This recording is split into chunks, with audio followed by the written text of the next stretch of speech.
Good morning class. कल के video explanation में हमने हमारा टॉपिक एथिल अमाइन, जिसे हम एथनामाइन भी कहते हैं, फॉर्मूला C2H5NH2 जिसका फॉर्मूला होता है, इसके मेथड ऑफ प्रिपरेशन यानी कि बनाने की विधियां हमने समझी थी। आज हम पढ़ेंगे इसकी फिजिकल प्रॉपर्टीज़ और कुछ इसकी इम्पोर्टेंट केमिकल प्रॉपर्टीज़।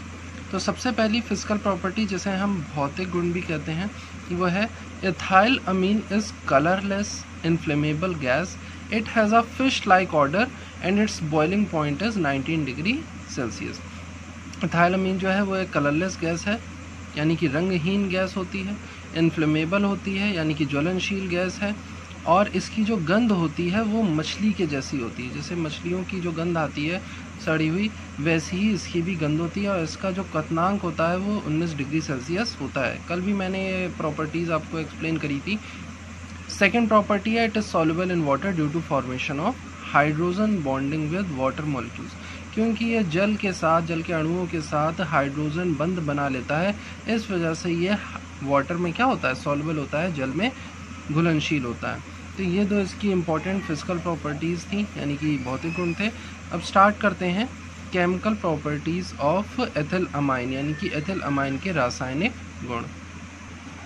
तो सबसे पहली जो हमारी प्रॉपर्टी है वो है रिएक्शन विद वाटर यानी कि जल के साथ अभिक्रिया। तो जब हमारा एथिल अमीन जल के साथ अभिक्रिया करता है तो वो निर्माण करता है एथिल अमोनियम हाइड्रोक्साइड का। एथिल अमोनियम हाइड्रोक्साइड का जो फॉर्मूला होता है वो होता है C2H5NH3OH। भाई C2H5NH2 था, उसमें जाकर H2O जुड़ गया, तो H2O जुड़ जाने की वजह से जो H2O है वो डायरेक्ट नहीं जुड़ता है, H2O जुड़ता है जाकर के H+ और OH- के फॉर्म में। ध्यान दीजिएगा, तो जो H+ है वो जाकर के NH2 से जुड़ जाता है, तो वो बन जाता है C2H5NH3, और जो बचा हुआ OH है वो उसके आगे लग जाता है, नाम पड़ जाता है इथाइल अमोनियम हाइड्रोक्साइड। अब इसी को हम अगर ब्रेक करें, अगर आप इथाइल अमोनियम हाइड्रोक्साइड को अगर आप पानी में डिज़ोल्व कर दें यानी कि वाटर में आप डिज़ोल्व कर दें, जल में घोल दें, तो क्या होगा, ये कन्वर्ट हो जाएगा C2H5NH3+ में और OH- में। जैसा कि मैंने बताया कि जो यहाँ पर H2O है हमारा वो H+ और OH- में अपने आप को तोड़ता है, तो H+ जा करके C2H5NH2 से जुड़ गया तो वो बन गया C2H5NH3+, और साथ में OH जो है उसी के साथ कंबाइंड हो जाता है। तो पूरा फॉर्मूला क्या है, इथाइल अमोनियम हाइड्रोक्साइड, लेकिन इसे हम C2H5NH3+ या OH- के रूप में भी लिख सकते हैं। सॉल्ट फॉर्मेशन दूसरी केमिकल प्रॉपर्टी है सॉल्ट फॉर्मेशन, जिसे हम कहते हैं लवण का निर्माण। तो एथिल अमाइन जो है वो जब किसी मिनरल एसिड के साथ यानी कि जो हमारे खनिज अम्ल होते हैं, जैसे कि HCl है, H2SO4, HNO3, ये हमारे 3 मिनरल एसिड होते हैं, 3 खनिज अम्ल हैं हमारे पास। तो जब हमारा एथिल अमीन C2H5NH2 किसी मिनरल एसिड के साथ, किसी खनिज अम्ल के साथ अभिक्रिया करता है तो वो किसका निर्माण करता है, सॉल्ट फॉर्मेशन करता है यानी कि लवण का निर्माण करता है। देखिए यहाँ पे ध्यान से, C2H5NH2 रिएक्ट कर रहा है HCl के साथ, तो क्या बन रहा है, HCl भी किस में ब्रेक होगा, H+Cl- में। तो H+ तो जाकर के NH2 से जुड़ जाता है, तो ये बना लेता है C2H5NH3+ और Cl-, या फिर आप इसे C2H5NH2.HCl भी लिख सकते हैं। नाम क्या होगा, एथिल अमाइन हाइड्रोक्लोराइड। इसी की तरह अगर आप H2SO4 से रिएक्शन कराएंगे तो उसके लिए आपको 2 मॉलिक्यूल लेने पड़ेंगे C2H5NH2 के। तो जब 2 मॉलिक्यूल आपके एथिल अमाइन के H2SO4 के साथ सल्फ्यूरिक अम्ल के साथ अभिक्रिया करेंगे तो क्या बनेगा, इथाइल अमोनियम सल्फेट। फॉर्मूला क्या पड़ जाएगा, C2H5NH3SO4।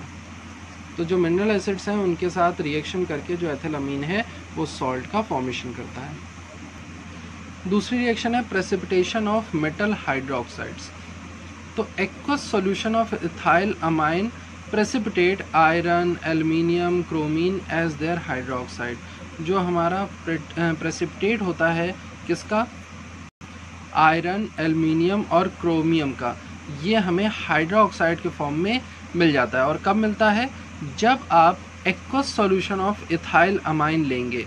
तो अब बात आती है कि आप कैसे बनाएंगे एक्वस सॉल्यूशन इथाइल अमाइन का, इसे हिंदी में कहते हैं जलीय विलयन बनाना। तो कुछ नहीं करना है, अभी आपने अपने C2H5NH2 की जो रिएक्शन है वो आपने वाटर से कराई थी, H2O से कराई थी, तो क्या बनाता C2H5NH3 OH, जिसे हम कहते हैं इथाइल अमोनियम हाइड्रोक्साइड। तो वो हम पहले यहाँ पर लिख लेंगे, यानी कि अपने C2H5NH2 की रिएक्शन जब H2 से करा लेंगे तो बन जाएगा C2H5NH3OH।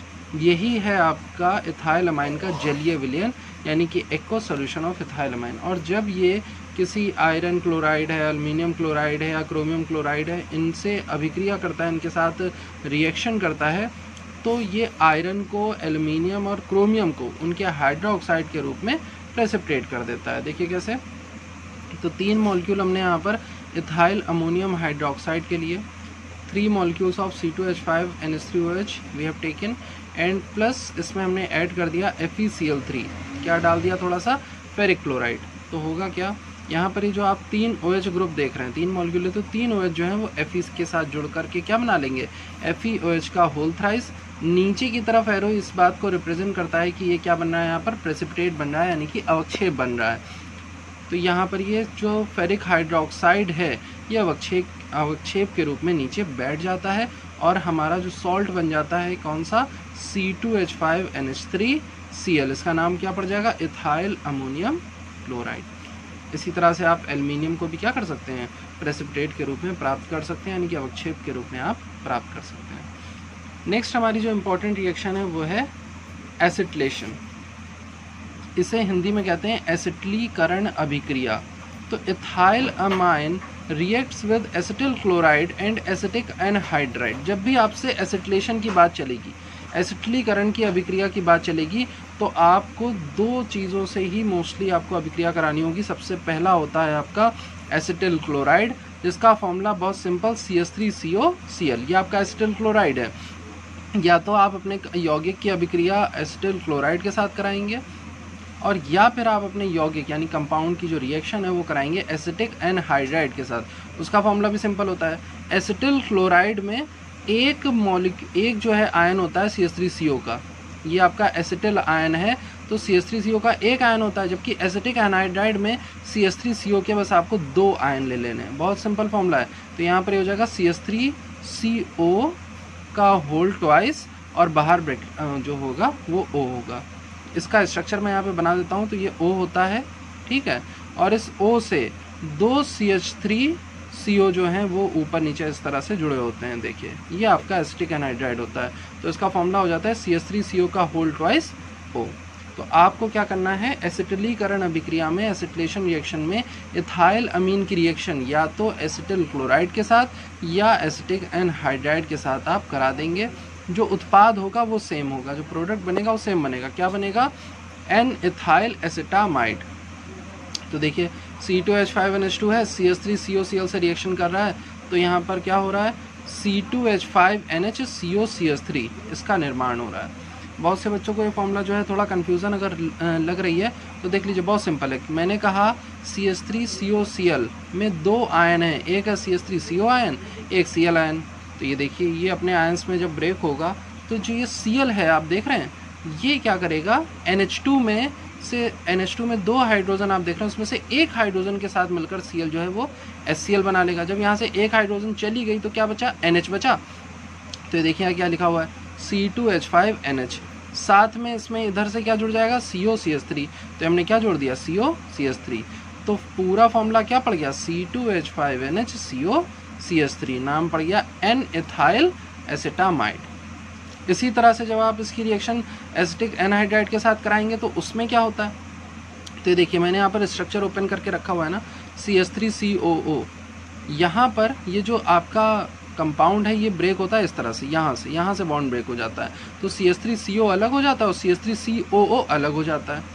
तो ये जो CH3COO होगा ये ठीक Cl की तरह ही यहाँ से एक H लेकर के क्या बना लेगा? CH3COOH, जो कि होता है एसिटिक एसिड, और वो निकल जाएगा।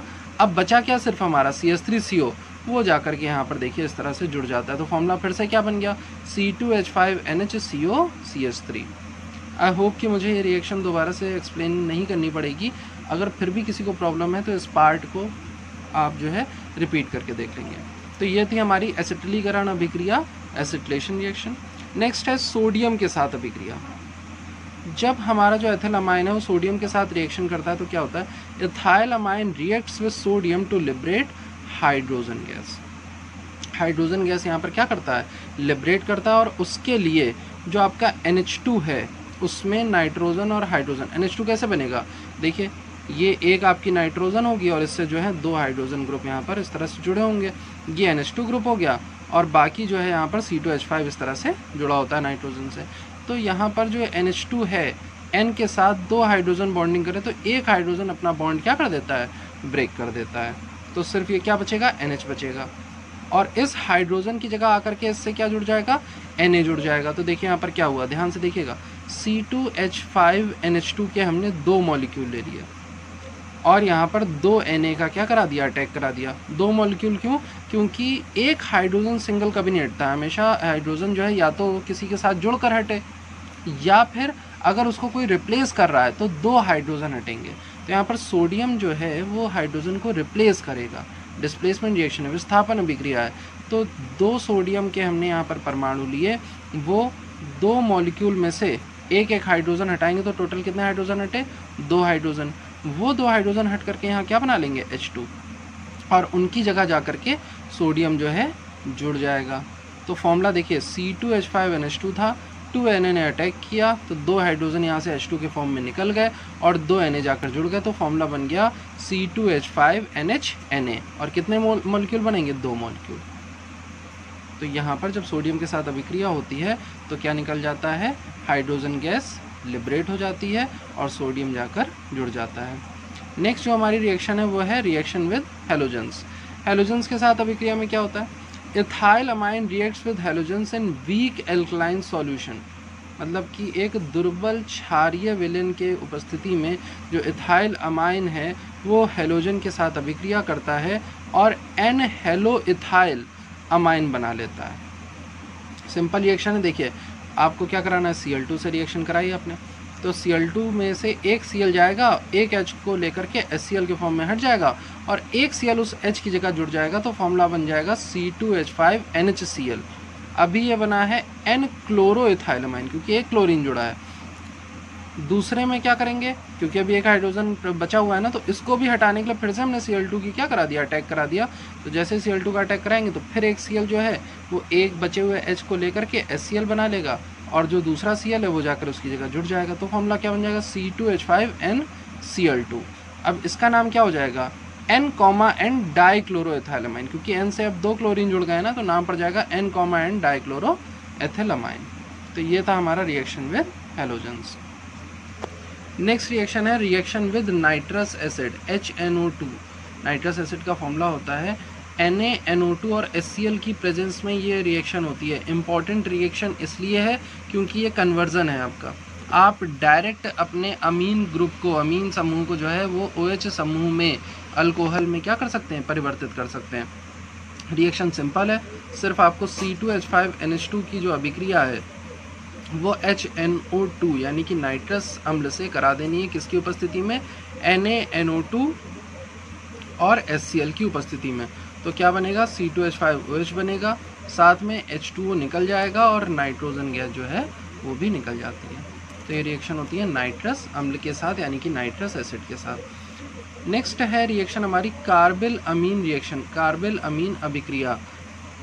बच्चे ध्यान इस बात पे दें कि मैं कोई भी जो भी रिएक्शंस आपको एक्सप्लेन कर रहा हूँ इंग्लिश में नाम बताने के साथ साथ उसका नाम हिंदी में भी बता रहा हूँ, तो कोई इस चीज़ में कंफ्यूज नहीं होगा कि सर ने हिंदी में एक्सप्लेन नहीं किया, है ना। क्योंकि जो केमिकल रिएक्शन होती हैं चाहे इंग्लिश में पढ़िए चाहे हिंदी में पढ़िए वो सेम है, इसलिए ही मैं सिर्फ नाम आपको इंग्लिश और हिंदी दोनों में बताता जा रहा हूँ और जो रिएक्शन है वो आपको एक्सप्लेन कर रहा हूँ। थ्योरी पार्ट आपको किसी भी केमिकल रिएक्शन में नहीं लिखना होता है, केवल जो आपकी नेम्ड रिएक्शन आती हैं जो किसी ना किसी नाम से पूछी जाती हैं, जैसे कि कैनिज़ारो अभिक्रिया हो गई या कैनिज़ारो रिएक्शन है, हॉफमैन ब्रोमाइड अभिक्रिया है, इसमें ही आपको 1-2 लाइन की थ्योरी लिखनी होती है कि रिएक्टेंट क्या यूज़ हुआ है और प्रोडक्ट क्या बन रहा है, यानी कि क्या आपने अभिकारक लिया, किसकी उपस्थिति में लिया और क्या उत्पाद आपका बना।